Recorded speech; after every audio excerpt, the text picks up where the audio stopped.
Is Google Bart getting better at logic and reasoning?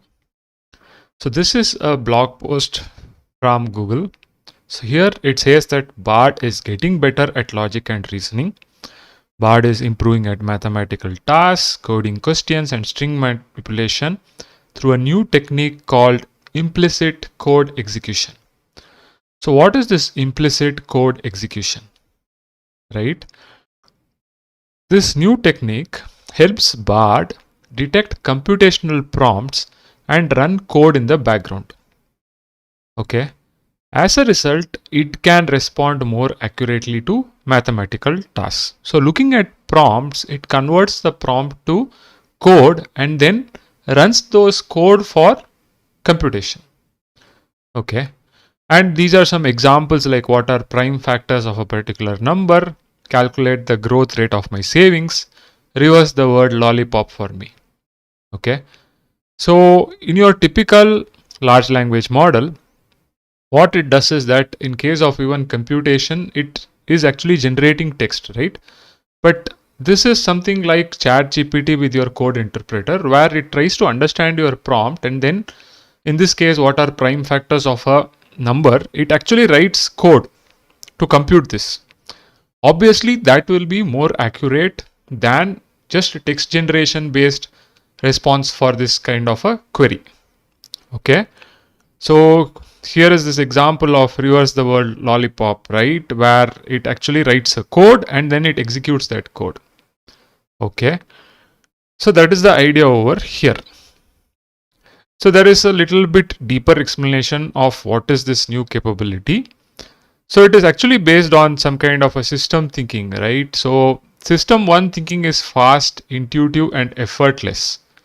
This is actually covered in this particular Daniel Kahneman's book, Thinking Fast and Slow, separation of system 1 and system 2 thinking.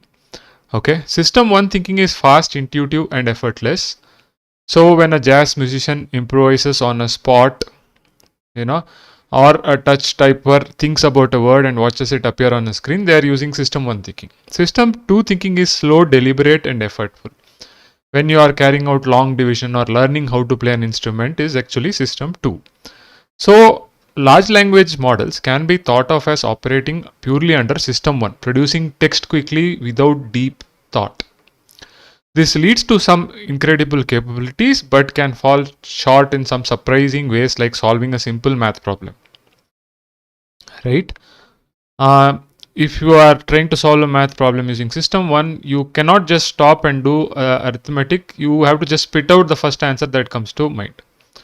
Traditional computation closely aligns with system 2 thinking, right? It is formulaic, inflexible, but the right sequence of steps can produce impressive results, such as solutions to long division. Okay. So with this latest update of implicit code generation, they are combining the capabilities of LLMs with traditional code to help improve accuracy in Bard's response. They are saying that on the internal challenge data set, they have approximately increased performance by 30%. Okay. But they also say that Bard might not generate code to help the prompt response. The code it generates might be wrong, or Bard may not include the executed code in its response. Okay.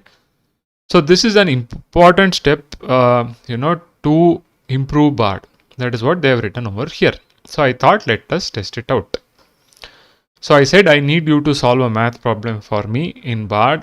And it says that yes, I can solve. Then I said that a simple arithmetic problem. I went to a shop, bought 10 pencils for 180, 15 pens for rupees 275, and 10 notebooks for 300. How much did I spend in total? The first answer is, you spend a total of rupees 855, which is wrong, right? The summation comes to 755.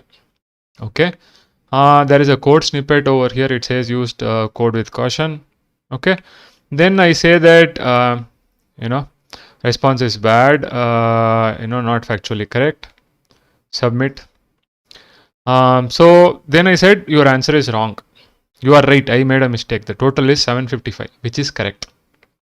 Okay. But here, input goes for a toss. From the input, I bought 15 pens for 275.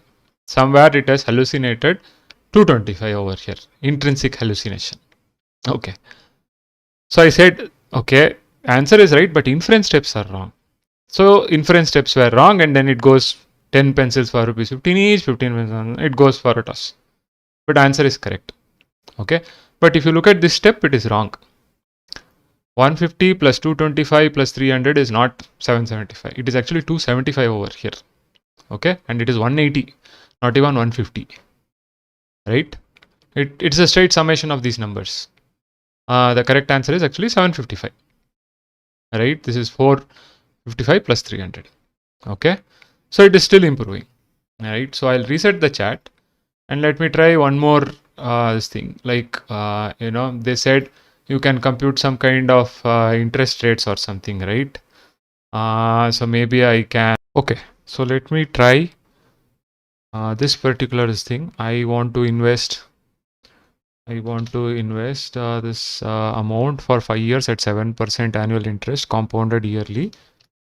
What is my maturity amount? Let's see how it calculates. So for reference here, I have the SBI FD interest calculator. Okay, P is the principal amount, R is the annual rate of interest. Okay, N is the number of times the interest is compounded. Because it's annually, it's 1. And T is the tenure of the investment. So it is 5 years. So for 5 years, if you do 10,000, the final result is rupees 14,148. And here it is 14,025. So it's quite close. It also uses the same formula. So maybe it is looking at this particular formula, and it is able to basically generate code from this particular question because it's a computational prompt.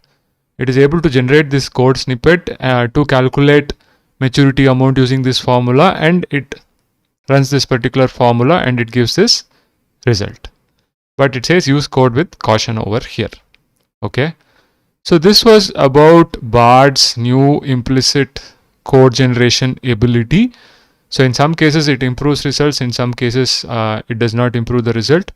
I hope this video is useful, and over a period of time I expect Bard to improve and match ChatGPT feature for feature and in terms of results as well. See you in another video.